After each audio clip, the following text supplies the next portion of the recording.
What's behind the walls? What you can't see can be a big concern. So we ran into this a lot, especially 8 to 10 years ago when open concept was all the rage and everybody wanted to rip out every wall in their house, which is not very practical.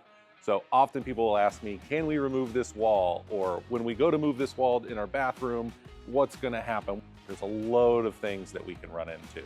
Some of the things we may run into that can create a problem: improper previous work. That could be improper framing, improper electrical, improper or leaking plumbing, leaking windows, termite damage. Recently we opened up a wall and found loads of carpenter ants. Found basketball size hornet's nests. We've run into old fire damage, old water damage, current water damage and mold, all sorts of things that we can possibly run into.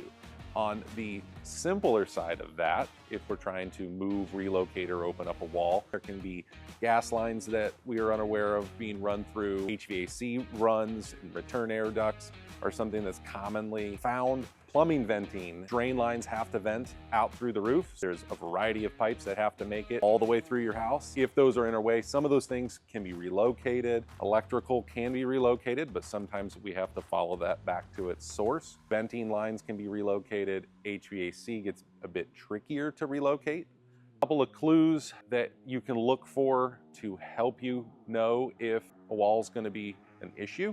If there's living space above, so on a first floor, there's a much higher likelihood that you're going to have electrical, plumbing, and HVAC that's running through a first floor wall to a second floor.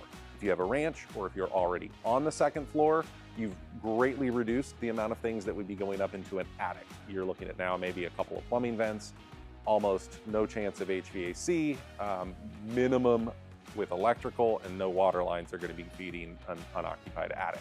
Load-bearing walls, kind of a whole other topic. That's a concern when someone is wanting to remove a wall entirely. We want to make sure that it's not load-bearing, it's not going to be a problem. So those are a bunch of things to consider when we don't know what's behind your walls.